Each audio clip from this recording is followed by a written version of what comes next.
പക്ഷേ അതിനുശേഷം ഉള്ള ദിവസം അവിടെ പോകുന്നുണ്ടായിരുന്നു. താങ്കളുടെ ഭാഗത്തു നിന്നും ഗുരുതരമായ ചട്ടലംഘനങ്ങൾ ഉണ്ടായിട്ടുണ്ട് എന്ന് വകുപ്പുകളടക്കം പറഞ്ഞത്. ഞാൻ പറഞ്ഞിരിക്കുന്ന എല്ലാം കള്ളമാണെന്നാണ് അതിനകത്ത് എഴുതിയിരിക്കുന്നത്. മൊത്തം കാര്യങ്ങൾ ഞാൻ പറഞ്ഞ മുഴുവൻ കള്ളമാണെന്ന് അങ്ങനെ ഒരു പ്ലെയിൻ സ്റ്റേറ്റ്മെൻറ്റാണ് അതിനകത്ത് എഴുതിയിരിക്കുന്നത്. അല്ല, അതിനെതിരെ താങ്കൾ എങ്ങനെയാണ് മറുപടി കൊടുക്കുക? കാരണം താങ്കൾ പറഞ്ഞത് കള്ളത്തരമാണെന്ന് പറയുന്നു, വ്യാജമുള്ള ആരോപണങ്ങളാണെന്ന് പറയുന്നു, പ്രോബ് ഉണ്ടായിരുന്നു, ശസ്ത്രക്രിയ മനഃപൂർവ്വം മുടക്കി, സർക്കാരിനെ അവഹേളിച്ചു തുടങ്ങിയ ഗുരുതര ആരോപണങ്ങളാണ്. ഒരു സർക്കാർ ഉദ്യോഗസ്ഥൻ ചെയ്യേണ്ടതല്ല ചെയ്തതെന്നും പറഞ്ഞു. ഇതിന് എങ്ങനെയാകും മറുപടി കൊടുക്കുക? ഇതിനെല്ലാം കൃത്യമായ മറുപടി അന്നേ ഞാൻ ഒരു കമ്മീഷനെ കൊടുത്തിരുന്നതാണ്. എല്ലാ രേഖകളും ഉൾപ്പെടെ അവർ ചോദിച്ച എല്ലാ ചോദ്യങ്ങൾക്കും വളരെ കൃത്യമായിട്ടുള്ള എൻക്വയറി റിപ്പോർട്ട് തെളിവുകൾ അന്നേ കൊടുത്തിരുന്നതാണ്. 2 ദിവസം നടന്ന തെളിവെടുപ്പായിരുന്നല്ലോ. 2 ദിവസവും അതിൻ്റെ കൃത്യമായ രേഖകളെല്ലാം രാവിലെ മുതൽ വൈകുന്നേരം വരെ ഇരുന്ന് കൊടുത്ത് അതിൻ്റെ രേഖകളെല്ലാം അതിൻ്റെ ഫോട്ടോ കോപ്പികളെല്ലാം കൊടുത്തിരുന്നതാണ്.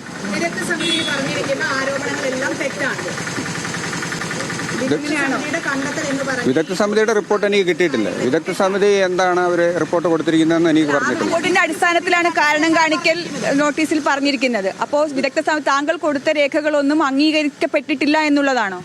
അതെന്താണെന്നറിയില്ല. വിദഗ്ധ സമിതിയുടെ റിപ്പോർട്ട് പലരും ചോദിച്ചിട്ട് കൊടുത്തിട്ടില്ല. RTA വഴി വിവരാവകാശം വഴി പലരും ചോദിച്ചിരുന്നു, അത് കൊടുത്തിട്ടില്ല.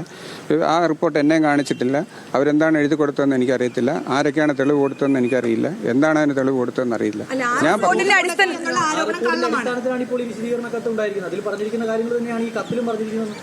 എന്നാണ് അവർ പറയുന്നത്. അത് നമുക്ക് തെളിവില്ലല്ലോ. അങ്ങനെയാണെങ്കിൽ താങ്കൾ എങ്ങനെയാണ് മറുപടി കൊടുക്കുക? താങ്കൾ ശസ്ത്രക്രിയ മുടക്കിയെന്ന് പറയുന്നു, ഉപകരണം ഉണ്ടായിരുന്നു എന്ന് പറയുന്നു, താങ്കൾ ചട്ടലംഘനം നടത്തിയെന്ന് പറയുന്നു. ഇതിന് എങ്ങനെയാണ് മറുപടി കൊടുക്കാൻ ഉദ്ദേശിക്കുന്നത്? അവർക്കത് അങ്ങനെയൊക്കെ ഒരു കിട്ടിയെന്ന് അറിഞ്ഞൂടെ. അവിടെ ഉപകരണം ഇല്ല എന്നുള്ളത് എല്ലാവർക്കും അറിയാവുന്ന കാര്യമാണ്. ആ സാധനം ഇല്ല. അതുകൊണ്ട് തന്നെയാണ് അടുത്ത ദിവസം ഓടി നടന്ന് ഇവരെ ഇവിടുന്ന് അതിൻ്റെ 2 പ്രോബുകൾ ഇവിടുന്ന് സംഘടിപ്പിച്ച് തന്നതും പിന്നെ ഇവിടുന്ന് അത്യാവശ്യമായിട്ട് കളക്ടറേറ്റിൽ നിന്ന് ഇത് മൂവ് ചെയ്ത് അവർ ഹൈദരാബാദിൽ നിന്നൊക്കെ കൊണ്ടുതന്നതും ഒക്കെ അവർക്ക് ഉപകരണം ഇല്ല എന്ന് അറിയാവുന്നതുകൊണ്ട് തന്നെയാണ്. അത് ഉണ്ടെങ്കിൽ അവർ കൊണ്ടുത്തരണം. അതെ, കള്ളമാണ്. അത് തീർച്ചയായും കള്ളമാണ്. എന്റെ ശസ്ത്രക്രിയ മുടക്കേണ്ട കാര്യം എനിക്കെന്താ ശസ്ത്രക്രിയ മുടക്കിയിട്ടെന്ത് ചെയ്യുന്നു? ഉപകരണം ഇല്ലായിരുന്നു. അതിലൊരു ഉറച്ചു വയ്ക്കാൻ താങ്കൾ ഒരു ഘട്ടത്തിൽ പോലും സൂപ്രണ്ടിനോടോ മെഡിക്കൽ പ്രിൻസിപ്പലിനോടോ ഈ കാര്യം അറിയിച്ചിട്ടില്ല എന്നും റിപ്പോർട്ടിലുണ്ട്. എത്രയോ പ്രാവശ്യം അവരെ അറിയിച്ചതാണ്. അവിടെ HDSലെ ഒരു സ്റ്റാഫ് തന്നെ ഞങ്ങളുടെ കൂടെ ഉണ്ട്.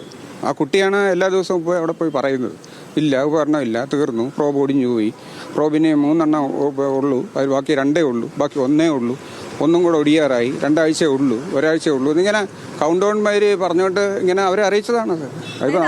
വ്യാജമായ ഒരു റിപ്പോർട്ടിൽ താങ്കൾക്കെതിരെ പ്രതികാര നടപടി എടുക്കുകയാണ് എന്നാണോ? തീർച്ചയായിട്ടും. അവരിപ്പോൾ ഈ റിപ്പോർട്ടിൽ അവരെന്താണ് കൊടുത്തിരിക്കുന്നതെന്ന് എനിക്ക് അറിഞ്ഞൂടാ. എന്തായാലും ഇതിനകത്ത് എഴുതിയിരിക്കുന്നത് ഞാൻ പറഞ്ഞത് മൊത്തം കള്ളമാണെന്നാണ് ഒറ്റ രീതിയിൽ അവർ. താങ്കൾ അതായത് ഈ റിപ്പോർട്ട് വ്യാജമായിട്ടുള്ള കാര്യങ്ങളാണ് പറഞ്ഞത്. റിപ്പോർട്ട് ഒന്നുകിൽ വ്യാജം, റിപ്പോർട്ട് കൊടുത്തത് ഒന്നുകിൽ വ്യാജം, അതല്ലെങ്കിൽ അത് അനലൈസ് ചെയ്തിരിക്കുന്നത് വ്യാജം, അല്ലെങ്കിൽ ഇതിനകത്ത് മെമ്മോസ് ചൂണ്ടിക്കാണിച്ചിരിക്കുന്നത് വ്യാജമാണ്. എന്തോ ഒരു തെറ്റാണ്.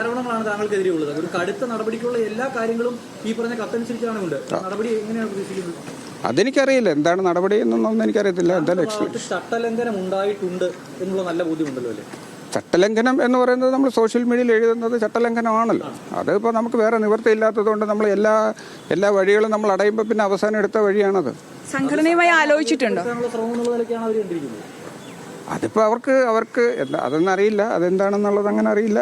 അവരുടെ മുഖം രക്ഷിക്കാൻ അവർ നോക്കും. താങ്കൾ പറഞ്ഞ കാര്യം എന്തുകൊണ്ടാണ് മുഖ്യമന്ത്രി അടക്കമുള്ള അല്ലെങ്കിൽ പല മന്ത്രിമാർക്കും ബോധ്യപ്പെടാത്തത്? താങ്കളുടെ ഭാഗത്ത് തെറ്റുണ്ട് എന്നുള്ള തരത്തിലാണ് പല പ്രതികരണങ്ങളും ഉണ്ടായത്. അതിന്റെ ഒരു ഭാഗമായി തന്നെയല്ലേ ഇപ്പോൾ ഈ റിപ്പോർട്ട്? അതെ, അവർക്ക് സ്വയം പ്രതിരോധത്തിനുള്ള അവകാശം ഉണ്ടല്ലോ. അവർക്ക് എന്തായാലും അത് പ്രതികാരം എനിക്ക് അത് പ്രതികാരമാണോ എന്താണെന്ന് അറിയില്ല. പ്രതികാരം എന്നൊന്നും എനിക്ക് തോന്നുന്നില്ല. എന്തായാലും എൻ്റെ അഭിപ്രായങ്ങൾ വളരെ കുറച്ചതാണ്. എൻ്റെ അഭിപ്രായങ്ങൾ വളരെ ഉറച്ചതാണ്. അപ്പോൾ അതിനകത്തുള്ള എല്ലാ പ്രൂഫും അതിനകത്തുണ്ട്. എല്ലാ കാര്യങ്ങളും അവർക്കറിയുകയും ചെയ്യാം. ഇത് അവർക്കും അറിയാവുന്ന കാര്യങ്ങളാണ്. ഇതിനകത്ത് ഈ പ്രശ്നങ്ങളെല്ലാം അവർക്കറിയാവുന്ന കാര്യങ്ങളാണ്. ഈ ഉപകരണങ്ങളുടെ ക്ഷാമവും എല്ലാം അവർക്ക് അറിയാവുന്ന കാര്യങ്ങളാണ്. അത് പരിഹരിക്കാനുള്ള നടപടികൾ വളരെ മന്ദഗതിയിലാണെന്നുള്ളതും അവർക്കറിയാവുന്നതാണ്. ഇപ്പോഴും ഉപകരണങ്ങൾ പലതും അവിടെ ഇല്ല എന്നുള്ളതും അവർക്കറിയാം. അതായത് ഇപ്പോഴും താങ്കൾ നിലപാടിൽ ഉറച്ചു നിൽക്കുന്നു. ഞാൻ അഭിപ്രായങ്ങൾ ഇടയ്ക്കിടയ്ക്ക് മാറുന്നത്. എനിക്കതിനകത്ത് നടപടി എന്ത് വന്നാലോ നേരിടും. നടപടികൾ നേരിട്ടല്ലേ പറ്റുള്ളൂ. അതിനിപ്പോൾ നമുക്ക് നടപടികൾ ഇപ്പോൾ പേടിച്ച് നമുക്ക് അങ്ങനെ ഒളിച്ചോടി പോകാൻ പറ്റും. നടപടികൾ എന്തായാലും വരട്ടെ. അതിപ്പോൾ നടപടികൾ എന്താണെന്നുള്ളത് നമുക്ക് നോക്കി കാണാം. അതിപ്പോൾ നടപടികൾ വരട്ടെ.